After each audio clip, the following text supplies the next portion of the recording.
नमस्कार। आप सबका एक बार फिर से स्वागत है हमारे यूट्यूब चैनल इको लर्नर्स पे। आज हम लोग बात करने वाले हैं बिजनेस कम्युनिकेशन के कुछ इम्पॉर्टेंट एमसीक्यू क्वेश्चंस की। वैसे बिजनेस कम्युनिकेशन जो है इसके दो जो पार्ट है ना, एक तो पार्ट फर्स्ट हमने अपने चैनल पे ऑलरेडी अपलोड कर रखा। उस पार्ट फर्स्ट में हमने कवर किए दो यूनिट फर्स्ट एंड सेकंड। इसके बाद हमने अपलोड किया है पार्ट सेकंड, है ना। पार्ट सेकंड में जो हमने कवर करने की कोशिश की है, पार्ट सेकंड में हमने जो यूनिट आपकी थर्ड है उसके सिलेबस के अकॉर्डिंग जो एमसीक्यू क्वेश्चन है कवर किए हैं। ये हम लोग अभी करंटली कर रहे हैं कौन सा, पार्ट थर्ड। इसमें जो यूनिट 4 है, यूनिट 4 के सिलेबस के अकॉर्डिंग हमने एमसीक्यू क्वेश्चंस कवर किए हैं। तो अगर आपने पार्ट फर्स्ट और पार्ट सेकंड नहीं देखा है तो आप पहले पार्ट फर्स्ट पार्ट सेकंड देख लीजिएगा, ताकि उसमें 3 यूनिट्स का सिलेबस कवर है। फिर आप पार्ट थर्ड देखिएगा, तब जाके आपका पूरा सिलेबस कवर होगा और समझ में आएगा। देखिए बात तो हमने जो क्वेश्चंस किए हैं वो सिलेबस के अकॉर्डिंग करने की कोशिश करी है। हमने कई बार कहा इसके पहले वीडियोस में, अगर आपने देखा होगा कि जो कवर किया है वो हमने सिलेबस के हिसाब से कवर किया है। एमसीक्यू क्वेश्चंस की फ्रेमिंग कई बार अलग तरीके से हो जाती है, तो आप क्वेश्चन के साथ साथ क्वेश्चन का जो कॉन्सेप्ट है अगर वो क्लियर करेंगे तो एग्जाम में क्वेश्चन कैसे भी आए वो आप कर लेंगे। हाँ, अगर आप चैनल पे पहली बार हैं, है ना, तो चैनल को सब्सक्राइब, वीडियो को लाइक और शेयर करना मत भूलिएगा, ताकि जो भी और नए वीडियोस हैं वो आप तक आसानी से और जल्दी पहुंच सकें। देखते हैं जो फर्स्ट क्वेश्चन है इस वीडियो का, वो क्या है कि the primary purpose of a meeting agenda is. जो आपका बैठक के जो एजेंडा है उसका मुख्य उद्देश्य क्या है। टू रिकॉर्ड डिसीजन, निर्णयों का अभिलेखन करना। To inform participants about discussion items, प्रतिभागियों को चर्चा विषयों की जानकारी देना। अवकाश घोषित करना, टू अनाउंस हॉलीडेज, या फिर टू इशू ऑफिस रिकॉर्ड्स। तो देखिए जो एजेंडा होता है इसके बारे में हम दो चीज़ें जान लें।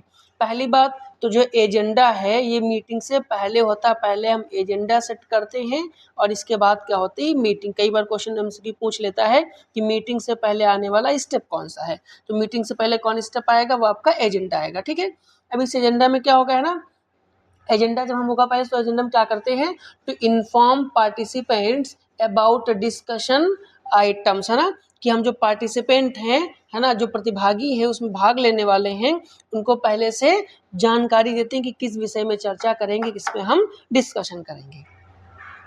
नेक्स्ट क्वेश्चन है कि an agenda is generally prepared by. जो एक एजेंडा है ये सामान्यतः किसके द्वारा तैयार किया जाता है, चेयरमैन के द्वारा, सेक्रेटरी के द्वारा, ऑडिटर के द्वारा या कैशियर। तो देखिए जो आपका जो एजेंडा है ये कौन प्रिपेयर करता है, ये करता है आपका सचिव या सेक्रेटरी प्रिपेयर करता है।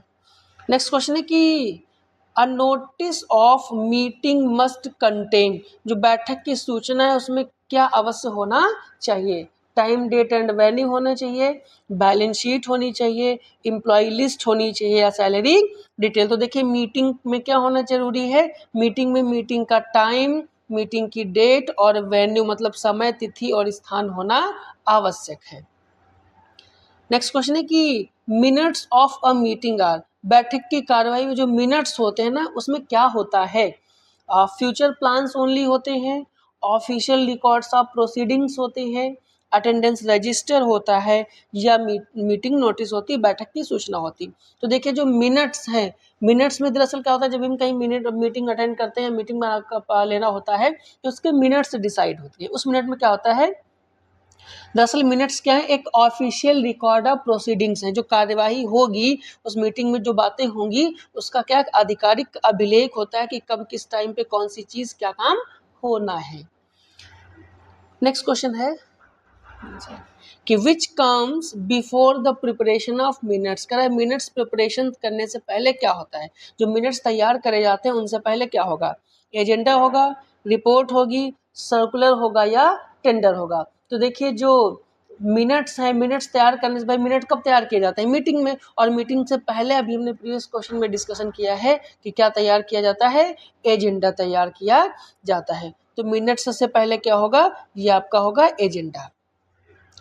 नेक्स्ट क्वेश्चन है कि the notice of a meeting is generally signed by. जो बैठक की जो सूचना है इस पे सामान्यतः किसके साइन होते हैं, किसके हस्ताक्षर होते हैं, चेयरमैन के, सेक्रेटरी के, प्यून के या कस्टमर के। तो अभी हम लोगों ने बात करी थी कि जो मीटिंग है ना, जो मिनट्स है मीटिंग है, वो कौन जिम्मेदारी उसकी उठाता है, वो सेक्रेटरी लेता है ना। तो जो साइन होंगे वो भी किसके होंगे, सेक्रेटरी के होंगे। साइन किसके होंगे, सेक्रेटरी के होंगे। नेक्स्ट क्वेश्चन है कि which document is used for internal office communication, मतलब आंतरिक कार्यालय के लिए कौन सा दस्तावेज उपयोग किया जाता है। मेमोरेंडम किया जाता है, सेल्स लेटर करा जाएगा, प्रेस रिलीज की जाएगी या कोटेशन। तो देखिए इंटरनल ऑफिस है ना, पुराने जो वीडियोस अगर आपने देखे होंगे उसमें हम लोगों ने इसके बारे में डिस्कशन अच्छे से किया है। जो इंटरनल ऑफिस है, जो इंटरनल ऑफिस के लिए हम इस्तेमाल करते हैं, किसका करते हैं हम, मेमोरेंडम का करते हैं, ये इंटरनल डॉक्यूमेंट, ठीक है, इसका मेमोरेंडम का। सेल्स रिटर्न एक्सटर्नल होगा, प्रेस रिलीज भी एक्सटर्नल होगी एंड कोटेशन भी एक्सटर्नल होगा। नेक्स्ट क्वेश्चन है कि office memorandum is mainly used for, कि जो कार्यालय ज्ञापन है ऑफिस मेमोरेंडम वो किसके लिए यूज किया जाता है, एक्सटर्नल कम्युनिकेशन के लिए, इंटरनल कम्युनिकेशन के लिए, पब्लिक एडवर्टीजमेंट के लिए या कस्टमर कंप्लेन के लिए। तो अभी बात करी थी हम लोगों ने प्रीवियस क्वेश्चन में कि ऑफिस मेमोरेंडम क्या है, ये आपका एक इंटरनल कम्युनिकेशन, ये कैसा है, इंटरनल कम्युनिकेशन है। नेक्स्ट क्वेश्चन है कि an office order is generally issued to, जो ऑफिस ऑर्डर है वो जनरली किसके लिए जारी किया जाता है, कस्टमर्स के लिए, एम्प्लॉयज के लिए, सप्लायर्स के लिए या शेयर होल्डर्स के लिए। तो जो आपका ऑफिस ऑर्डर है ये किसके लिए इशू किया जाता है, ये किया जाता है एम्प्लॉयज के लिए, क्योंकि एम्प्लॉयज के लिए ही तो ऑफिशियल ऑर्डर आएगा। ऑफिस ऑर्डर किसके लिए, एम्प्लॉयज के लिए। नेक्स्ट क्वेश्चन है कि which document communicates management decisions formally, कह रहा प्रबंधन के निर्णय को औपचारिक रूप से कौन सा दस्तावेज संप्रेषित करता है, ऑफिस ऑर्डर करेगा, कार्यालय आदेश करेगा, ग्रीटिंग लेटर करेगा, शुभकामना पत्र करेगा, इनविटेशन कार्ड निमंत्रण पत्र करेगा या कोटेशन। तो देखिए जो कम्युनिकेट होगा किसमें, मैनेजमेंट डिसीजंस का, तो वो किसके थ्रू होता है, वो होता है ऑफिशियल ऑर्डर्स के थ्रू, ऑफिस ऑर्डर के थ्रू ऑफिस के अंदर जो भी ऑफिशियल कम्युनिकेशन है वो कंप्लीट होता है। नेक्स्ट क्वेश्चन है कि the chairman of a meeting is responsible for, बैठक का जो अध्यक्ष होता है वो किसके लिए उत्तरदायी होता है, कंडक्टिंग द मीटिंग, बैठक का संचालन करने के लिए, राइटिंग अकाउंट्स के लिए, ऑडिटिंग रिकॉर्ड्स के लिए या इशूइंग टेंडर्स के लिए। देखिए चेयरमैन है किसका, मीटिंग का, तो जाहिर सी बात है ये रिस्पॉन्सिबल किसके लिए होगा, टू कंडक्टिंग द मीटिंग, बैठक के संचालन के लिए ही रिस्पॉन्सिबल होगा।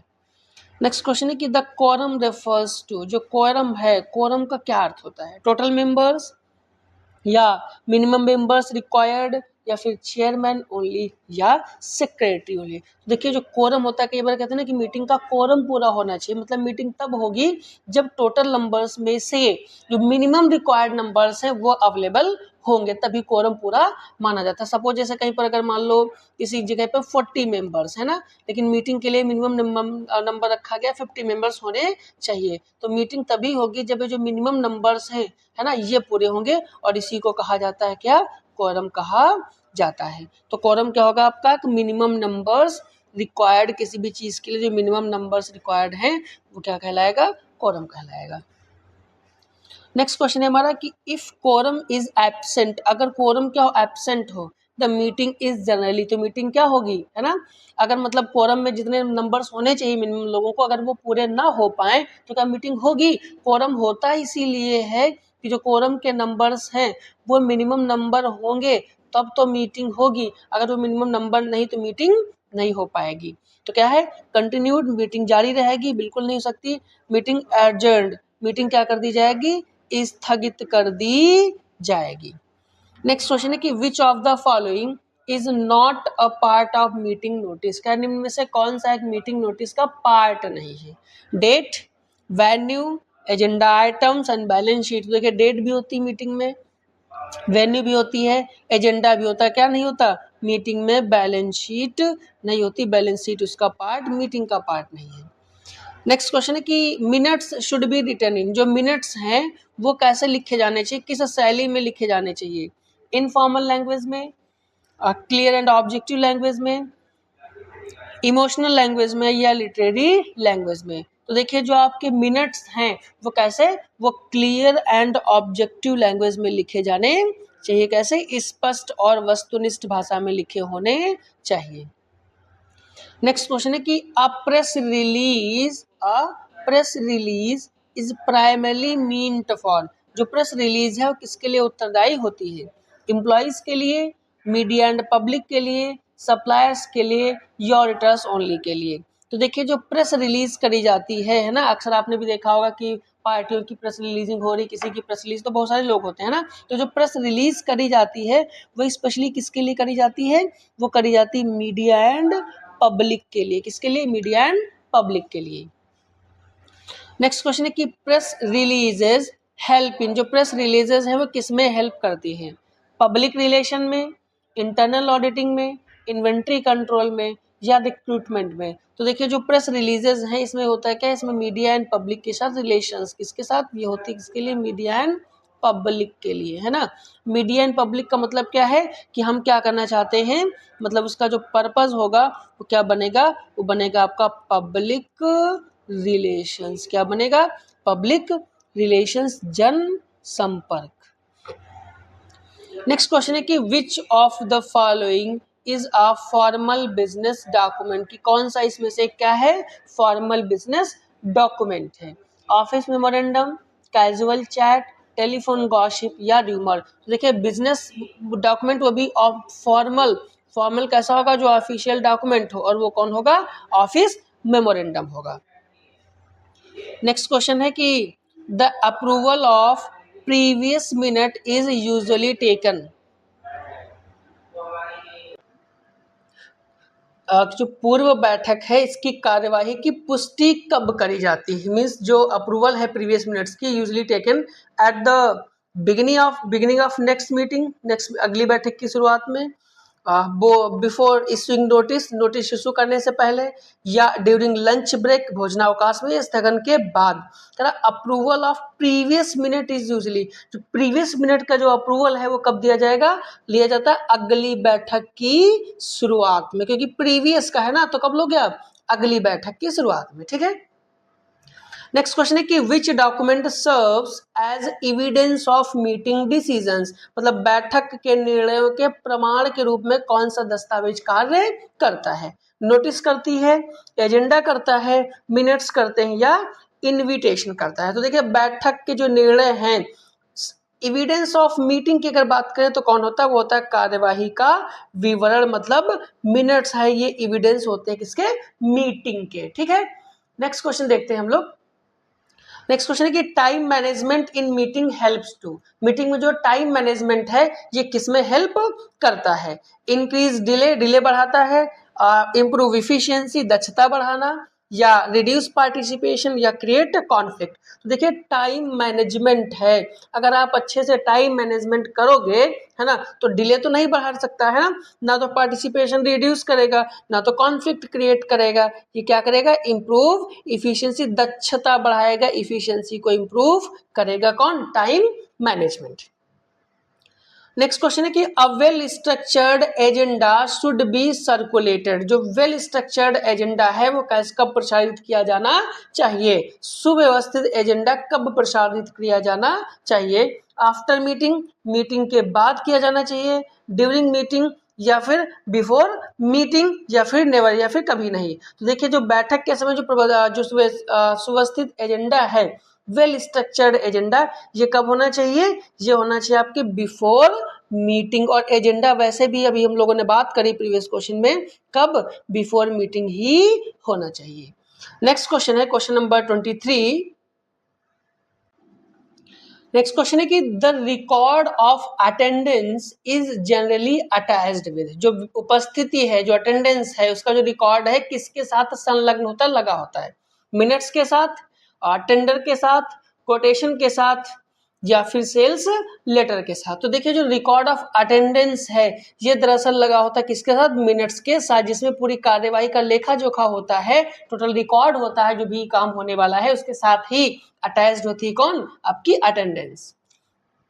नेक्स्ट क्वेश्चन है कि an office order regarding transfer of an employee is an example of, कह रहा किसी कर्मचारी का जो स्थानांतरण है, ट्रांसफर है, उससे रिलेटेड जो कार्यालय आदेश होगा वो किसका उदाहरण है, किसका एग्जाम्पल है?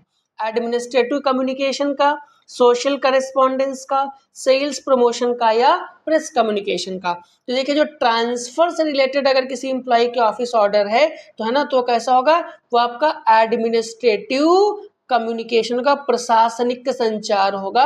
एडमिनिस्ट्रेशन ने जो डिसीजन लिया है उसको क्या किया है, उसको आगे फॉरवर्ड किया है।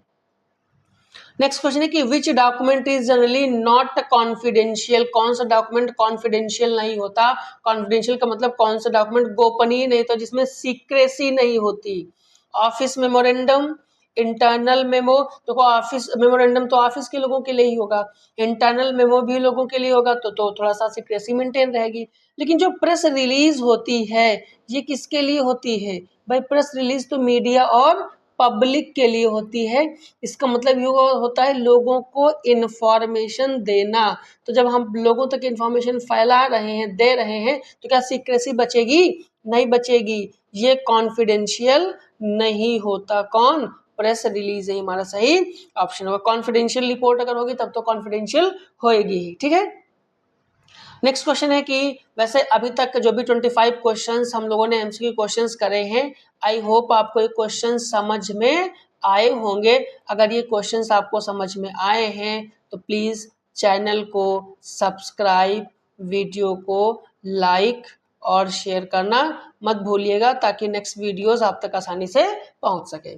क्वेश्चन नंबर 26 कहता है कि the main purpose of business letter is, जो बिजनेस लेटर है उसका मेन पर्पज क्या है? इंटरटेनमेंट करना, बिजनेस कम्युनिकेशन करना, पर्सनल रिलेशनशिप करना या बनाए रखना व्यक्तिगत संबंध या पॉलिटिकल डिसीजन। तो देखिए बिजनेस लेटर है तो सिंपल सी बात है, अगर बिजनेस लेटर होंगे तो काहे के लिए होंगे भाई? वो बिजनेस कम्युनिकेशन के लिए होंगे। बिजनेस लेटर काहे के लिए होंगे? बिजनेस कम्युनिकेशन के लिए होंगे। नेक्स्ट क्वेश्चन है कि which of the following is a characteristics of a good business letter. कह रहा निम्न में से कौन सा एक अच्छे व्यवसायिक पत्र की विशेषता है? जो गुड बिजनेस लेटर है उसमें क्या होना चाहिए? एम्बिग्यूटी होनी चाहिए, अस्पष्टता होनी चाहिए, ब्रेविटी संक्षिप्तता होनी चाहिए, रिडंडेंसी होना चाहिए या इनफॉर्मेलिटी होनी चाहिए। कह रहा विच of the following is a characteristic, कौन सी कैरेक्टरिस्टिक्स है? तो अस्पष्टता तो नहीं होना चाहिए, लेटर स्पष्ट होना चाहिए, है ना। रिडंडेंसी भी नहीं होनी चाहिए, मतलब बार बार किसी चीज का रेपिटेशन नहीं होना चाहिए, और इनफॉर्मेलिटी भी नहीं होनी चाहिए, क्योंकि बिजनेस लेटर है तो फॉर्मल होगा। क्या होना चाहिए? ब्रेविटी, संक्षिप्त होना चाहिए, शॉर्ट में होना चाहिए, इतना शॉर्ट भी ना हो कि समझ ना आए। नेक्स्ट क्वेश्चन है कि the inside address in a business letter refers to, व्यवसायिक पत्र में जो इनसाइड एड्रेस है उसका क्या मतलब होता है? सेंडर्स का एड्रेस होता है, प्रेषक भेजने वाले का एड्रेस होता है, रिसीवर का एड्रेस प्राप्तकर्ता का पता होता है, ऑफिस का एड्रेस होता है, या ब्रांच का एड्रेस शाखा का पता होता है। तो देखिए इनसाइड एड्रेस का मतलब होता है प्राप्तकर्ता का पता, जो उस लेटर को प्राप्त करेगा, रिसीव करेगा, उसका पता। रिसीवर का एड्रेस क्या कहलाता है? Inside address. नेक्स्ट क्वेश्चन है कि which part of a business letter appears after the salutation. कह रहा व्यवसायिक पत्र में अभिवादन सैल्यूएशन के बाद कौन सा भाग आता है? कॉम्प्लीमेंट्री क्लोज आएगा, सब्जेक्ट लाइन आएगी, बॉडी ऑफ लेटर आएगा, या सिग्नेचर आएगा। तो सबसे पहले सॉल्यूशन अभिवादन किया जाता है, डियर सर, डियर मैम में जो भी करके, है ना। इसके बाद बिजनेस लेटर में क्या आता है? इसके बाद दरअसल आता है पत्र का मुख्य भाग, बॉडी ऑफ द लेटर आती कब? पहले आपका सॉल्यूशन, इसके बाद आएगी बॉडी ऑफ लेटर। ठीक है। नेक्स्ट क्वेश्चन है कि dear sir oblique madam is an example of, जब हम कोई लेटर लिखते हैं तो लिखते हैं ना डियर सर या डियर मैडम में कुछ ऐसे करके, ये किसका एग्जाम्पल है? हेडिंग का है, सॉल्यूशन का है, अभिवादन का है, सब्सक्रिप्शन का है, या सब्जेक्ट का है, विषय का है। देखिए जब हम डियर सर या डियर मैडम किसी से कहते हैं तो इसका मतलब क्या होता है? अभिवादन करना, सैल्यूटेशन करना। क्या करना? अभिवादन करना। ठीक है। तो जो डियर सर या डियर मैडम है इसका एग्जाम्पल है अभिवादन का। जब किसी के साथ अभिवादन करते हैं तो डियर सर या डियर मैडम करके करते हैं। नेक्स्ट क्वेश्चन है कि the concluding part of a business letter is known as, जो व्यवसायिक पत्र है उनका जो समापन भाग है, कंक्लूडिंग पार्ट है ना, वो किस नाम से जाना जाता है? हेडिंग से, शीर्षक के नाम से, बॉडी मुख्य भाग के नाम से, कॉम्प्लीमेंट्री क्लोज के नाम से, या रेफरेंस लाइन के नाम से? तो देखिए ये कंक्लूडिंग पार्ट है। अब कंक्लूडिंग पार्ट होगा तो जाहिर सी बात है क्या, कॉम्प्लीमेंट्री क्लोज कहलाएगा, समापन अभिवादन। जब हम कोई मीटिंग या कुछ ऐसा बिजनेस लेटर लिखते हैं, जब खत्म करते हैं, है ना, तो कॉम्प्लीमेंट्री क्लोज देते हैं, ठीक है। तो सही ऑप्शन कौन सा होगा, समापन अभिवादन। नेक्स्ट क्वेश्चन है कि which layout places all parts of the letter align to the left margin, कि कौन सा लेआउट पत्र के सभी भागों को बाईं ओर संरेखित करता है ना, कौन सा लेआउट जो है लेटर्स को अलाइन करता है किधर, लेफ्ट मार्जिन की तरफ। कह रहा full block style, semi block style, indented style, या पर्सनल स्टाइल। तो देखिए जो लेटर अलाइन करेगा इसे किधर की तरफ, लेफ्ट मार्जिन की तरफ, वो करता है आपका फुल ब्लॉक स्टाइल। कौन करेगा, फुल ब्लॉक स्टाइल करेगा। नेक्स्ट क्वेश्चन है कि a letter seeking information from another firm is called, means किसी अन्य फर्म से जानकारी प्राप्त करने के लिए लिखा गया जो पत्र है वो क्या कहलाता है, कंप्लेन लेटर कहलाएगा। अब देखिए कंप्लेन लेटर सबको पता है किसके लिए होता है, किसी चीज में शिकायत करने के लिए या कंप्लेन दर्ज करने के लिए किया जाएगा। इंक्वायरी लेटर पूछताछ के लिए, है ना, कहीं से कोई इन्फॉर्मेशन लेनी है। सेल्स लेटर विक्रय पत्र है। सर्कुलेटर लेटर कोई इन्फॉर्मेशन सर्कुलेट करनी तो होगी। अब हमें सीकिंग इन्फॉर्मेशन चाहिए, जानकारी चाहिए, तो जानकारी किससे मिलेगी, हमें वो इंक्वायरी लेटर से मिलेगी, पूछताछ पत्र से मिलेगी। नेक्स्ट क्वेश्चन है कि which of the following is not a business letter, निम्न में से कौन सा एक व्यवसायिक पत्र बिजनेस लेटर नहीं है? इंक्वायरी लेटर, पूछताछ पत्र, ऑर्डर लेटर, लव लेटर, या कंप्लेन लेटर। देखिए इंक्वायरी लेटर भी काफी बिजनेस लेटर है, ऑर्डर लेटर भी है, कंप्लेन लेटर भी। कौन सा लेटर नहीं है, love letter is not a part of business letter. Next question है कि the subject line of a business letter should be, जो व्यवसायिक पत्र की जो विषय पंक्ति है कैसी होनी चाहिए, लेंदी होनी चाहिए, क्लियर एंड स्पेसिफिक होनी चाहिए, डेकोरेटिव होनी चाहिए, या इनफॉर्मल होनी चाहिए। देखिए जो सब्जेक्ट लाइन है किसी भी बिजनेस लेटर की वो क्या होनी चाहिए, क्लियर एंड स्पेसिफिक होनी चाहिए, स्पष्ट और विशिष्ट होनी चाहिए।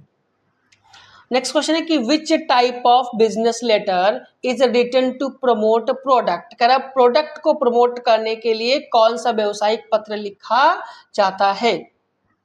कंप्लेन लेटर देखिए शिकायत के लिए होता है, sales letter, adjustment letter, inquiry किसी फर्म से इंक्वायरी के लिए, और ये एडजस्टमेंट लेटर। देखिए सेल्स प्रमोट करने के लिए कौन सा लेटर होगा, सेल्स लेटर होगा। कौन सा, विक्रय करने के लिए विक्रय पत्र होगा। नेक्स्ट क्वेश्चन है कि a complain letter is written when, कह रहा शिकायत पत्र कब लिखा जाता है? अब देखिए शिकायत पत्र कब लिखा जाएगा, पहला ऑप्शन कह रहा है कि गुड्स आर सेटिस्फैक्ट्री, जब गुड्स आपकी सेटिस्फैक्ट्री होगी। भाई जब गुड्स सेटिस्फैक्ट्री है, हमें संतुष्टि मिल गई है, कोई चीज से, हर एक चीज से हम सेटिस्फाई है, तो क्यों कंप्लेन करेंगे, तब थोड़ी ना कंप्लेन करेंगे। दूसरा कह रहा है गुड्स आर डिफेक्टिव, जब गुड्स डिफेक्टिव हो। नेक्स्ट कह रहा पेमेंट इज रिसीव, जब पेमेंट रिसीव हो जाए तब भी शिकायत क्यों करेंगे। ऑर्डर कंफर्म हो जाए तब भी नहीं करेंगे। कब शिकायत कब करेंगे, जब कहीं कमी होगी, मतलब गुड्स आर डिफेक्टिव, जब वस्तुएं कोई दोषपूर्ण होंगी। नेक्स्ट क्वेश्चन है कि which of the following should be avoided in business letter, कि व्यवसायिक पत्रों में निम्न में से किससे बचना चाहिए? क्लियरिटी से बचना चाहिए, कर्टेसी से बचना चाहिए, इमोशनल लैंग्वेज से बचना चाहिए, या करेक्टनेस। तो देखिए कि बिजनेस लेटर में क्लियरिटी तो होना ही होना चाहिए, शिष्टता कर्टसी भी होनी चाहिए, करेक्टनेस शुद्धता भी होनी चाहिए। क्या नहीं होना चाहिए, हमें बचना चाहिए किससे, इमोशनल लैंग्वेज से। जो आपके बिजनेस लेटर हैं इसमें इमोशनल लैंग्वेज से बचना चाहिए, ऐसी चीजें उसमें मेंशन नहीं करनी चाहिए। नेक्स्ट क्वेश्चन कहता है कि acknowledgement letters are written to, जो एक्नॉलेजमेंट लेटर्स हैं, स्वीकृति पत्र हैं, किसके लिए लिखा जाता है? कंफर्म रिसीट के लिए, प्राप्त की पुष्टि के लिए, रिजेक्ट गुड्स वस्तुओं को अस्वीकार करने के लिए, आदेश देने के लिए या डिमांड पेमेंट के लिए। तो देखिए जो आपका ये एक्नॉलेजमेंट लेटर है ये किसके लिए लिखा जाता है, कहते हैं ना कि हमें एक्नॉलेज हुआ, मतलब हमें पता चला, काहे के लिए होता है, ये होता है आपका कंफर्म रिसिप्ट के लिए, प्राप्त की पुष्टि के लिए होता है कौन, एक्नॉलेजमेंट लेटर।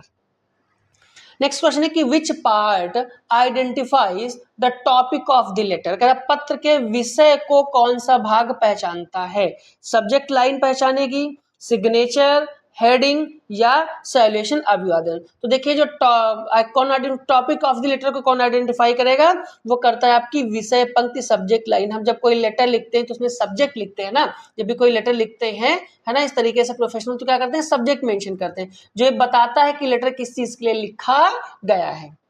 नेक्स्ट क्वेश्चन कह रहा है कि a circular letter is mainly used to, जो परिपत्र है यह किसके लिए उपयोग किया जाता है, communicate with many person simultaneously, अनेक व्यक्तियों को एक साथ सूचना देने के लिए जो सर्कुलर होता है, रिजॉल्व कंप्लेंट, तो कंप्लेंट के लिए सर्कुलर थोड़ी होता है, प्लेस ऑर्डर्स के लिए भी नहीं होता, ना तो मीटिंग कंडक्ट करने के लिए होता है।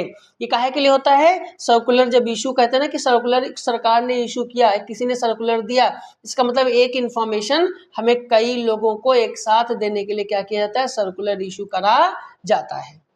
नेक्स्ट क्वेश्चन है कि the language of a business letter should be, जो व्यवसायिक पत्र है इसकी भाषा कैसी होनी चाहिए, एम्बिजियस, अस्पष्ट, अस्पष्ट होगा तो कैसे कोई समझ पाएगा, विनम्र, स्पष्ट, पोलाइट एंड क्लियर, हमने भी कहा था कि इमोशनल चीजों से बचना चाहिए लेटर में, एंड लिटरेटिव भी नहीं, कैसा होना चाहिए, पोलाइट एंड क्लियर होना चाहिए, विनम्र और स्पष्ट होना चाहिए, कौन, एक बिजनेस लेटर की लैंग्वेज। नेक्स्ट क्वेश्चन है कि which type of letter is written to recover outstanding dues, कह रहा है आउटस्टैंडिंग जो बकाया राशि है उसको प्राप्त करने के लिए कौन सा पत्र लिखा जाता है, collection letter, inquiry letter, circular letter या एडजस्टमेंट लेटर। तो देखिए रिकवरी के लिए क्या किया जाएगा, भाई रिकवरी है ना, वसूली करना है, तो वसूली के लिए कौन सा लेटर लिखोगे, वसूली पत्र लिखोगे। इंक्वायरी लेटर काहे के लिए, तो पूछताछ के लिए करोगे, है ना, कहीं इन्फॉर्मेशन लेनी होगी। सर्कुलेटर क्या करोगे, जब कई सारे लोगों को इन्फॉर्मेशन देनी होगी तो करोगे, है ना, तो ये नहीं किसके होगा, रिकवरी के लिए आपका कलेक्शन लेटर होगा। नेक्स्ट क्वेश्चन है कि a business letter serves as, जो एक व्यवसायिक पत्र है वो किस रूप में कार्य करता है, legal evidence, entertainment tool, informal message, अनौपचारिक संदेश या सोशल मीडिया पोस्ट। तो देखिए जो बिजनेस लेटर है, लेटर एक तरीके से कैसे काम करेगा, ये काम करेगा आपके लीगल एविडेंस के जैसे, कैसे, लीगल एविडेंस के जैसे काम करेगा। नेक्स्ट क्वेश्चन है कि which of the following is a social correspondence letter, कौन इसमें से एक सामाजिक पत्राचार का उदाहरण है, कॉन्ग्रेचुलेशन लेटर, बधाई पत्र है, ऑर्डर लेटर है, टेंडर लेटर है या कोटेशन। ये सब के सब बिजनेस लेटर्स है, कैसे, ये बिजनेस लेटर्स के जैसे हैं, लेकिन सोशल करेस्पॉन्डेंस लेटर पूछा है सामाजिक पत्राचार का, तो वो किसी को क्या है, बधाई देना, जो बधाई पत्र है कॉन्ग्रेचुलेशन लेटर, वो आपका क्या है, सोशल करेस्पॉन्डेंस लेटर है। नेक्स्ट क्वेश्चन है कि the reference number in a business, the reference number in a business letter helps in, जो व्यवसायिक पत्र में जो संदर्भ संख्या लिखी जाती है वो किसमें हेल्प करती है। तो जो आपका रेफरेंस नंबर है ना, कोई जब लेटर देते हैं तो उसमें रेफरेंस नंबर ऊपर लिखा जाता है ना, तो रेफरेंस नंबर किसमें हेल्प करता है, डेकोरेशन में, सजावट में, आइडेंटिफिकेशन एंड ट्रैकिंग में, एडवर्टीजमेंट में या मोटिवेशन में। तो देखिए जब भी कोई लेटर इशू किया जाता है किसी ऑफिस से कहीं, तो ऊपर क्या लिखा जाता है, रेफरेंस नंबर लिख दिया जाता है। तो रेफरेंस नंबर किसमें मदद करता है, वो मदद करता है उसके आइडेंटिफिकेशन एंड ट्रैकिंग में, पहचान एवं अनुश्रवण करने में।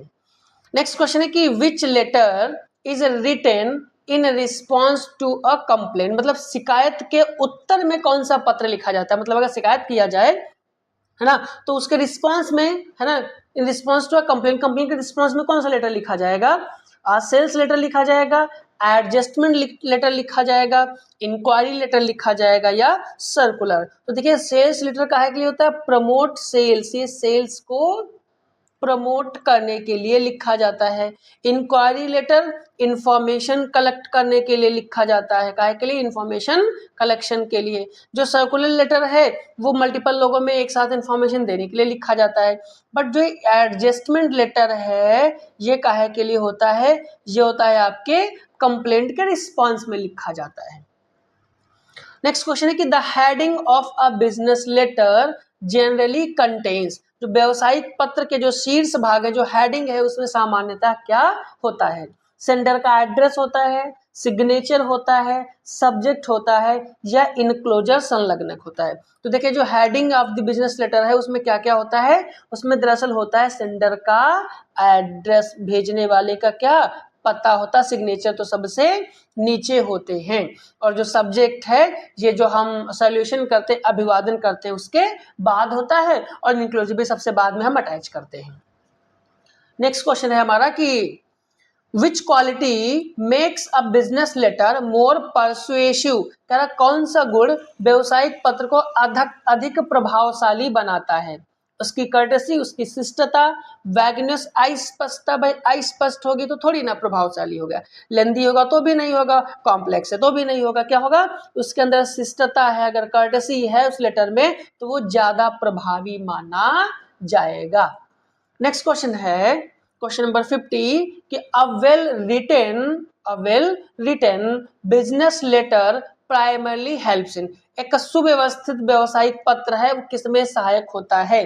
Building goodwill, increasing confusion, delaying decision, या क्रिएटिंग कॉन्फ्लिक्ट। तो देखिए अच्छा जो लेटर होगा वो ना तो कंफ्यूजन क्रिएट करेगा, इंक्रीज करेगा, ना डिसीजन को डिले करेगा, और ना तो कॉन्फ्लिक्ट क्रिएट करेगा। क्या करेगा? बिल्डिंग गुडविल, लोग क्या करेगा? सद्भावना निर्माण करेगा, गुडविल बिल्ड करेगा। नेक्स्ट क्वेश्चन नंबर 51 है कि अभी तक हम लोगों ने 50 क्वेश्चंस कर लिए। आई होप कि आपको ये डेटा, ये कंटेंट, ये जो क्वेश्चंस है ये अच्छे लगे होंगे।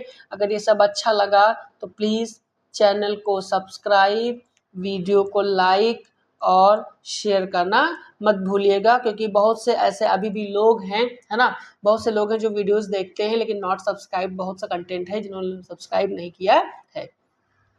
नेक्स्ट क्वेश्चन है कि a business report is primarily prepared to, जो एक व्यवसायिक रिपोर्ट है वो मुख्यतः किसके लिए तैयार की जाती है? इंटरटेन रीडर्स के लिए, provide information for decision making के लिए, या एडवर्टाइज प्रोडक्ट्स के लिए, या कंडक्ट मीटिंग। तो देखिए बिजनेस रिपोर्ट है ना, रिपोर्ट किसके लिए तैयार की जाएगी? रिपोर्ट जब हम किसी को देते हैं या दिखाते हैं तो क्या होता है? रिपोर्ट से क्या मिलती है? हमें इंफॉर्मेशन मिलती है। रिपोर्ट से क्या मिलती है? हमें इंफॉर्मेशन प्राप्त होती है। कहाँ से? रिपोर्ट से। तो जो रिपोर्ट होंगी वो क्या देंगी? Provide information for decision making, decision लेने के लिए क्या करती है? इंफॉर्मेशन देती है। कौन? रिपोर्ट्स देती है हमारी, ठीक है। नेक्स्ट क्वेश्चन है कि which of the following is an essential quality of a good report, इसमें से कौन सी इसेंशियल क्वालिटी है एक अच्छे रिपोर्ट की? अच्छी रिपोर्ट में इसमें से क्या होता है? बाइसनेस होती है, पक्षपात होता है ना, या एक्यूरेसी होती है, शुद्धता होती है, वैगनेस अस्पष्टता होती है, या पर्सनल ओपिनियन है। तो देखिए अच्छी रिपोर्ट कैसी होगी भाई? अच्छी रिपोर्ट का मतलब है क्या होगी? शुद्ध होगी, उसमें एक्यूरेसी पाई जाएगी, शुद्धता का गुण पाया जाएगा। नेक्स्ट क्वेश्चन है कि the first step in report writing, जो हम रिपोर्ट लेखन करते हैं, रिपोर्ट राइटिंग करते हैं, उसमें पहला चरण क्या, पहला स्टेप क्या है? राइटिंग रिकमेंडेशन, सिफारिशें लिखते हैं, डिफाइन द पर्पस लिखते हैं, प्रिपेयरिंग बिब्लियोग्राफी करते हैं, संदर्भ सूची बनाते हैं, या एडिटिंग रिपोर्ट करते हैं, रिपोर्ट को संपादित करते हैं। तो देखिए जो पहला स्टेप होगा वो क्या होगा? पहले तो हम ये तय करेंगे ना कि जो रिपोर्ट बना रहे हैं उस रिपोर्ट को बनाने का उद्देश्य क्या है? क्या है? रिपोर्ट को बनाने का उद्देश्य क्या है? पर्पस क्या है? तो सबसे पहला पॉइंट क्या है? Defining the purpose. Next question है कि a report based on original investigation is called, जो मूल जांच है, ओरिजिनल इन्वेस्टिगेशन पे जो रिपोर्ट डिपेंड होती है, जो बेस होती है, आधारित रिपोर्ट क्या कहलाती है? Secondary report, analytical report, primary report या रूटीन रिपोर्ट। तो देखिए जो प्राइमरी इन्वेस्टिगेशन पे, जो ओरिजिनल पे है ना, हम लोग पढ़े हैं स्टैटिक्स में कि जो डेटा कितने तरीके का होता है, प्राइमरी एंड सेकेंडरी डेटा। जो प्राइमरी रिपोर्ट, प्राइमरी डेटा है, किसके ऊपर डिपेंड करता है, वो करती है आपकी ओरिजिनल रिपोर्ट के, ओरिजिनल डेटा के ऊपर। सेकेंडरी ओरिजिनल पे नहीं करता है, कहीं से डेटा पहले कलेक्ट किया गया, कोई इंफॉर्मेशन निकाली गई, उससे दोबारा जब निकालते हैं तो सेकेंडरी कहलाता है। तो ओरिजिनल इन्वेस्टिगेशन में कौन, प्राइमरी रिपोर्ट। नेक्स्ट क्वेश्चन है कि which section of a report contains findings, कर रिपोर्ट का कौन सा भाग निष्कर्षों को प्रस्तुत करता है जिसमें फाइंडिंग्स होती है। टाइटल पेज करेगा, मेन बॉडी करेगी, कवर लेटर करेगा, या अपेंडिक्स ओनली, केवल परसिस्ट करेगा। तो देखिए जो फाइंडिंग है, मतलब जो रिपोर्ट है उसमें क्या एनालिसिस करके रिजल्ट निकाला, फाइंडिंग क्या है, वो कहाँ मिलेंगी, वो आपको मिलेंगी उसकी मेन बॉडी में, जो मुख्य भाग होगा लेटर का, वहां मिलती है हमें कौन, फाइंडिंग्स। नेक्स्ट क्वेश्चन इज कि recommendations in a report are based on, report में जो सिफारिशें हैं वो किस पर आधारित होती हैं, एजम्पशंस ओनली पे होती हैं, फाइंडिंग एंड एनालिसिस पे होती हैं, रूमर्स पे होती हैं, या पर्सनल लाइक्स, व्यक्तिगत पसंद पे होती हैं। देखिए हम लोग क्या करते हैं, प्रॉपर किसी चीज को लेकर के क्या बनाते हैं, रिपोर्ट बनाते हैं। उस रिपोर्ट में हमें क्या मिलती है, कुछ फाइंडिंग मिलती है, कुछ रिजल्ट्स में कंक्लूजन दिखते हैं, फाइंडिंग मिलती है। उस फाइंडिंग के बेसिस पर है ना हम क्या करते हैं, है ना, जो रिकमेंडेशंस देते हैं, है ना, इस फाइंडिंग के बेसिस पे हम फ्यूचर में क्या होना चाहिए, कैसे होना चाहिए, वो हम रिकमेंडेशन देते हैं। क्या करते हैं, वो रिकमेंडेशन देते हैं।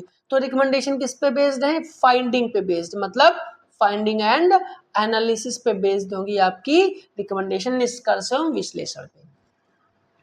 नेक्स्ट क्वेश्चन है कि a tender is an invitation to, है ना, जो निविदा टेंडर, टेंडर का नाम सबने सुना होगा, गवर्नमेंट जब कोई काम करवाती है तो टेंडर इशू करती है। तो जो टेंडर है वो किसके लिए आमंत्रण किए जाते हैं, अटेंडिंग मीटिंग, मीटिंग अटेंड करने के लिए, सबमिट ऑफर्स फॉर सप्लाई और सर्विस, है ना, सप्लाई या सर्विस के ऑफर्स के लिए दिए जाते हैं, या फाइल कंप्लेन के लिए, या अप्लाई फॉर लीव के लिए। तो हम सबको पता है कि टेंडर काहे के लिए दिए जाते हैं, टेंडर निकाले जाते हैं to submit offer for supply और सर्विस, किसी चीज की सप्लाई या सर्विस देने के ऑफर सबमिट करने के लिए किया जाता है, टेंडर इशू करे जाते हैं।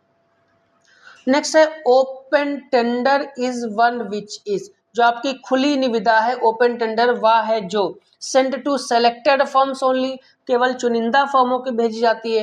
वह चुनिंदा फर्मों को भेजी जाएगी तो ओपन कहाँ बचेगी, है ना। नेक्स्ट करा open to all interested party, सभी पार्टी के लिए ओपन है, जो भी चाहे वो कर सकता है। सीक्रेटली इशू, सीक्रेटली करी जाएगी तो भी ओपन नहीं रहेगी, और गवर्नमेंट ऑफिस के लिए तब भी ओपन थोड़ी है ना। ओपन टेंडर वो है जो सारी पार्टीज के लिए हो, जो जो इंसान टेंडर डालना चाहता हो, जो जो उसके लिए इच्छुक हो, वो उन सब के लिए ओपन कहलाता है, ओपन टेंडर। नेक्स्ट है कि a quotation is generally submitted in response to, जो मूल्य प्रस्ताव है, जो कोटेशन है, कोटेशन मांगते हैं, किसी कोई चीज खरीदते हैं तो दुकानदार से क्या कहते हैं, हमें पहले इसका कोटेशन चाहिए, है ना, कोटेशन मंगाते हैं, इसके बाद ऑर्डर देते हैं। तो कोटेशन जनरली सबमिट किया जाता है, किसके रिस्पॉन्स में सबमिट किया जाता है कोटेशन, ऑर्डर लेटर के रिस्पॉन्स में, इंक्वायरी लेटर के रिस्पॉन्स में, कंप्लेन लेटर के रिस्पॉन्स में, या सेल्स लेटर विक्रय पत्र में। तो पहले हम जब ये किसके रिस्पॉन्स में, भाई कोटेशन का मतलब किसी दुकान पे गए, कहीं पर भी गए तो हम क्या करते हैं, कोटेशन लेते हैं। कोटेशन इन द सेंस हम इंक्वायरी लेते हैं कि क्या क्या प्रोडक्ट हैं, किन प्रोडक्ट्स का क्या प्राइस है। तो जो कोटेशन लेटर हैं ये दरअसल क्या है, इंक्वायरी लेटर है। नेक्स्ट क्वेश्चन है कि the main purpose of a quotation is to specify, जो कोटेशन लेटर है उसका मूल प्रस्ताव का मुख्य उद्देश्य क्या बताना है, एम्प्लॉय रूल्स, कर्मचारियों को नियम बताने हैं, प्राइस एंड टर्म्स बताने हैं, मीटिंग शेड्यूल बताना है, या कंपनी हिस्ट्री बतानी है। तो देखिए जब कोटेशन मंगाते हैं तो कोटेशन में सिंपली क्या होता है, कोटेशन में सिंपली क्या होगा, कोटेशन में होगा क्या, प्राइसेस एंड टर्म्स, मूल्य एवं शर्तें। नेक्स्ट क्वेश्चन है, नेक्स्ट क्वेश्चन है कि which of the following is generally included in a quotation, कह रहा कोटेशन में, जो कोटेशन है सामान्यतः मूल्य प्रस्ताव में क्या शामिल होता है, प्राइस डिटेल शामिल होती है, मिनट्स ऑफ मीटिंग होती, मिनट्स ऑफ मीटिंग तो मिनट्स में शामिल होगा। लिव रिकॉर्ड भी नहीं होता, अटेंडेंस शीट भी नहीं होती। भाई जब कोटेशन होता है, कोटेशन में क्या होगा, प्राइस डिटेल होगी, कौन होगा, मूल्यों का विवरण होगा। नेक्स्ट क्वेश्चन है कि an order letter is written to, जो आदेश पत्र है वो किसके लिए लिखा जाता है, रिक्वेस्ट इंफॉर्मेशन के लिए, place N order for goods के लिए, मतलब वस्तुओं का आदेश देने के लिए, निविदाएं आमंत्रित करने के लिए, इनवाइट टेंडर्स, या लॉज कंप्लेंट, शिकायत दर्ज करने के लिए। तो ऑर्डर लेटर है, ऑर्डर लेटर आदेश पत्र किसके लिए दिया जाएगा, place N order for goods, मतलब वस्तुओं का आदेश देने के लिए लिखा जाएगा। नेक्स्ट क्वेश्चन है कि which detail is most important in an order letter, जो आदेश पत्र है उसमें कौन सा विवरण सबसे महत्वपूर्ण है, किसमें, आदेश लेटर में, ऑर्डर लेटर में, है ना। तो क्वांटिटी ऑफ गुड्स होगी, चेयरमैन नेम होगा, ऑफिस टाइमिंग होगी, या एम्प्लॉय नंबर होगा। तो ये ऑर्डर लेटर है, ये ऑर्डर देने के लिए गुड्स का है ना, ऑर्डर फॉर गुड्स के लिए है। तो गुड्स को ऑर्डर देंगे, है ना, तो उसमें ना तो चेयरमैन के नाम की जरूरत है, ना तो टाइमिंग की, ना तो एम्प्लॉय के नंबर की, काय की जरूरत है, ऑर्डर देंगे तो जरूरत पड़ेगी क्वांटिटी ऑफ गुड्स की, वस्तुओं की मात्रा की। नेक्स्ट क्वेश्चन है कि a sales letter is intended to, जो विक्रय पत्र उसका उद्देश्य क्या होता है, ये क्वेश्चन हम लोगों ने ऑलरेडी किया है कि विक्रय पत्र का उद्देश्य क्या होता है, प्रमोट सेल्स, सेल्स को बढ़ाना। नेक्स्ट है which appeal is most commonly used in sales letter, sales letter में कौन सी अपील का प्रयोग किया जाता है।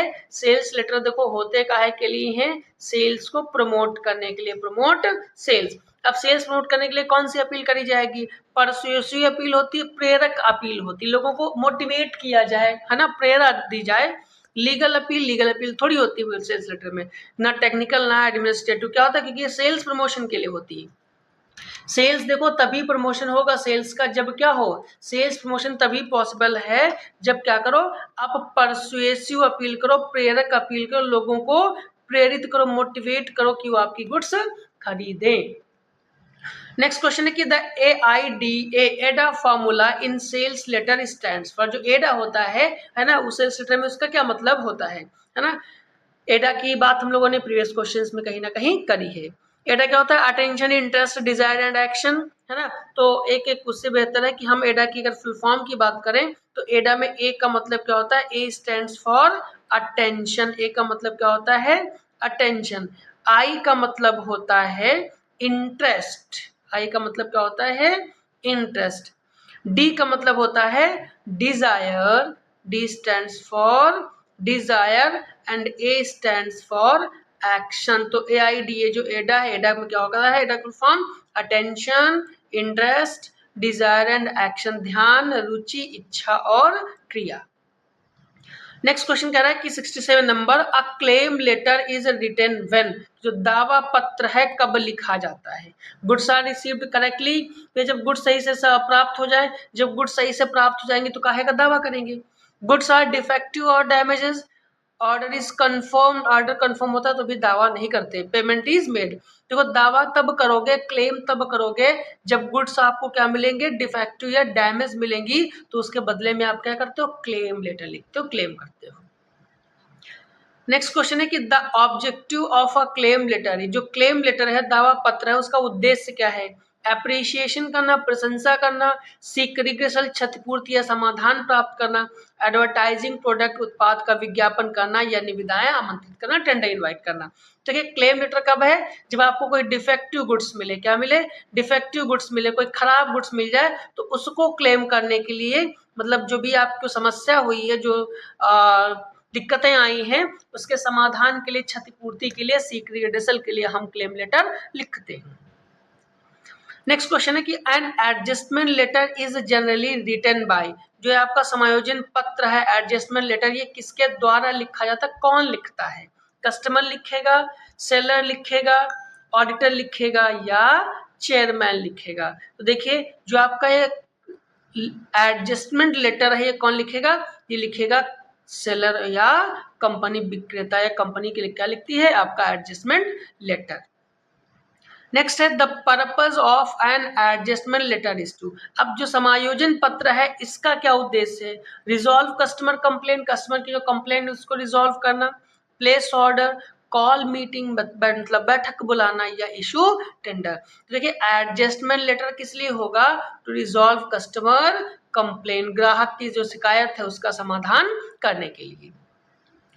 नेक्स्ट क्वेश्चन है कि which of the following is a social correspondence letter. कौन इसमें से एक सोशल करेस्पॉन्डेंस लेटर है? क्वेश्चन फिर से आया, लेटर ऑफ कॉन्ग्रेचुलेशन जो बधाई पत्र है क्या होता है? सोशल करेस्पॉन्डेंस लेटर होता है। A condolence letter is written to. शोक संवेदना पत्र किसके लिखा जाता है? जैसे जब किसी की डेथ हो जाए, कोई बहुत बड़ा नुकसान हो जाए तो हम शोक संवेदना व्यक्त करते हैं, है ना? तो किसके लिए लिखा जाता है? एक्सप्रेस सिंपैथी, संवेदना व्यक्त करने के लिए, आदेश देने के लिए थोड़ी देते हैं, ना तो शिकायत करने के लिए ना जानकारी प्राप्त करने के लिए। कौन सा? एक्सप्रेस सिंपैथी, संवेदना व्यक्त करने के लिए हम क्या कंडोलेंस लेटर लिखते हैं। नेक्स्ट क्वेश्चन है कि which report presents facts along with interpretation. कह रहा है कौन सी रिपोर्ट तथ्यों के साथ उनकी व्याख्या भी प्रस्तुत करती है? Information report, analytical report, periodic report या रूटीन रिपोर्ट। तो देखिए कह रहा इंटरप्रिटेशन के साथ फैक्ट। फैक्ट देखो कौन देगी? वो देगी एनालिटिकल रिपोर्ट, और साथ साथ में उसका इंटरप्रिटेशन भी देती। इंटरप्रिटेशन का मतलब है व्याख्या, विश्लेषणात्मक रूप से व्याख्या करना। ठीक है। नेक्स्ट है कि which of the following should be avoided in report writing. Report writing में हमें किससे बचना चाहिए? लीगल ऑर्गेनाइजेशन से बचना चाहिए, एक्यूरेट डेटा से बचना चाहिए, अनसपोर्टेड कंक्लूजन से बचना चाहिए, या क्लियर लैंग्वेज। तो देखिए क्लियर लैंग्वेज होना चाहिए, लॉजिकल ऑर्गेनाइजेशन होना चाहिए, डेटा भी एक्यूरेट, ये तीनों तो होनी चाहिए। बचना किससे है? बचना है अनसपोर्टेड कंक्लूजन से। ऐसे कंक्लूजन नहीं देना चाहिए जिनका कोई आधार ना हो, आधार विहीन हो। नेक्स्ट क्वेश्चन है कि the effectiveness of a sales letter largely depends upon. जो एक सेल्स लेटर है, विक्रय पत्र है, उसकी जो प्रभावशीलता है वो किस बात पर निर्भर करती है? परसुएसिव प्रेजेंटेशन पे, प्रभावशाली प्रस्तुति पे, लेंथ ऑफ द लेटर पे। तो लेंथ पे नहीं होती, नंबर ऑफ पेजेस पे नहीं होती, ना तो डेकोरेटिव डिजाइन पे। वो डिपेंड करता है कि उस लेटर को किस तरीके से प्रेजेंट करा गया है, प्रभावशाली प्रस्तुति पे। नेक्स्ट है ईमेल स्टैंड्स फॉर। अब देखिए ईमेल का बहुत आसान सा क्वेश्चन है। ईमेल का मतलब क्या होता है? Electronic mail. नेक्स्ट क्वेश्चन है कि the most important advantage of email is. Email का मोस्ट इंपॉर्टेंट एडवांटेज क्या है? कि ईमेल कैसे का क्या काम है? स्लो डिलीवरी देगा, इंस्टेंट कम्युनिकेशन करेगा, हाई कॉस्ट होगी या लिमिटेड रीच होगी। तो देखिए जो ईमेल होगा, ईमेल कैसा होगा भाई? ईमेल क्या? इलेक्ट्रॉनिक मेल है जो क्या करता है? त्वरित संचार करता है, इंस्टेंट कम्युनिकेशन सेटअप या इंस्टेंट कम्युनिकेशन स्टैब्लिश करता है। कौन? ईमेल करता है। नेक्स्ट क्वेश्चन है कि which field an email contains the primary recipient address. क्या जो प्राइमरी रिसिपिएंट एड्रेस है ना, उसमें क्या होगा? देखिए कि ईमेल में जो मुख्य प्राप्तकर्ता का पता किस फील्ड में लिखा जाता है। मान लो ईमेल एक इंसान भेजता है, एक तो सेंडर हो गया, है ना, एक होता है रिसीवर। रिसीवर का मतलब होता है प्राप्तकर्ता। तो कह रहा है जिसको हम मेल भेज रहे हैं, प्राप्तकर्ता किसको किस में लिखोगे? तो प्राप्तकर्ता देखिए किस में लिखा जाता है ना, हम जब ईमेल लिखते हैं तो टू में लिखते हैं। कहाँ? टू, की किसको हम भेज रहे हैं, टू में हम रिसीवर का एड्रेस डालते हैं। नेक्स्ट क्वेश्चन है कि द सब्जेक्ट लाइन। कौन? The subject line of an email is. एक ईमेल की जो subject line of an email should be. एक ईमेल की सब्जेक्ट लाइन कैसी होनी चाहिए? विषय पंक्ति कैसी हो? वैग्यू, अस्पष्ट हो, क्लियर एंड रिलीवेंट हो, लेंदी हो, डेकोरेटिव हो। देखिए ईमेल की जो लैंग्वेज है वो हम सबको पता है, लेटर या ईमेल की लैंग्वेज कैसी? स्पष्ट और प्रासंगिक हो, clear and relevant. Next question है कि BCC in an email is, है ना, मेल में सीसी करते हैं हम, है ना, टू करते हैं जिसको भेजते हैं, फिर सीसी करते हैं, फिर क्या करते हैं हम? बीसीसी करते हैं ना। तो इसका मतलब क्या होता है? ईमेल में बीसीसी का अर्थ क्या है? Business carbon copy, blind carbon copy, basic carbon copy, broad carbon copy. तो देखिए ईमेल में जो बीसीसी होता है, BCC stands for blind carbon copy. क्या? Blind carbon copy. Next question है हमारा कि which of the following is considered poor email etiquette, कह रहा कौन सा खराब ईमेल शिष्टाचार माना जाता है। यूजिंग रिलेवेंट सब्जेक्ट लाइन, भाई अगर हम सब्जेक्ट लाइन रिलेवेंट यूज करेंगे तो खराब थोड़ी माना जाएगा, है ना। प्रूफ रीडिंग बिफोर सेंडिंग, भेजने से पहले जांच करना तो भी खराब नहीं माना जाएगा। यूजिंग ऑल लेटर्स कैपिटल, है ना, अगर सारे लेटर हम कैपिटल में लिखें। नेक्स्ट कह रहा है मेंटेनिंग प्रोफेशनल टोन, अगर प्रोफेशनल टोन मेंटेन करेंगे तो भी नहीं, क्या होगा, अगर हम सारे कैपिटल लेटर यूज करेंगे तो वो क्या माना जाएगा, not a email etiquette. Next question है कि an attachment in email refers to, email में जो अटैचमेंट है इसका क्या अर्थ होता है, signature, attached file, subject line, recipient address. तो अटैच जब करेंगे तो क्या करते हैं हम, कोई ना कोई फाइल अटैच करते हैं। नेक्स्ट क्वेश्चन है कि वीडियो कॉन्फ्रेंसिंग अलाउज, जो वीडियो कॉन्फ्रेंसिंग है वो किसकी सुविधा प्रदान करता है। आज की डेट में लोग जो मीटिंग्स वगैरह करते हैं वो फिजिकली ना जा करके, फेस टू फेस ना करके कैसे करते हैं, वीडियो कॉन्फ्रेंसिंग के थ्रू करते हैं। बहुत सारी एप्लीकेशन है, गूगल है, गूगल मीट है, जूम है, इन सबके जरिए। तो क्या होता है, face to face interaction at distance अलग अलग होते हैं, तब भी फेस टू फेस इंटरेक्शन होता है। पोस्टल कम्युनिकेशन भी नहीं होता, प्रिंटेड कम्युनिकेशन नहीं होता, ना तो वन वे, क्या होता है, फेस टू फेस इंटरेक्शन है लेकिन एट डिस्टेंस, दूरी पे, वर्चुअल जिसको हम लोग कहते हैं वर्चुअल इंटरेक्शन, ठीक है। नेक्स्ट क्वेश्चन है कि विच technology is essential for video conferencing, video conferencing के लिए कौन सी तकनीक आवश्यक है। इंटरनेट कनेक्टिविटी चाहिए, टाइपराइटर चाहिए, नोटिस बोर्ड चाहिए या फैक्स पेपर चाहिए। तो भैया क्या चाहिए, वीडियो कॉन्फ्रेंसिंग के लिए इंटरनेट कनेक्टिविटी चाहिए होती है। नेक्स्ट क्वेश्चन है कि video conferencing helps organisations to, जो वीडियो कॉन्फ्रेंसिंग है वो संगठनों को किस समय सहायता करती है, इंक्रीज ट्रेवल कॉस्ट, वह वीडियो कॉन्फ्रेंसिंग ट्रेवल कॉस्ट कम हो जाती है, save time and cost, reduce communication, delay decision. तो जो आपकी वीडियो कॉन्फ्रेंसिंग है इससे आपका टाइम और कॉस्ट दोनों,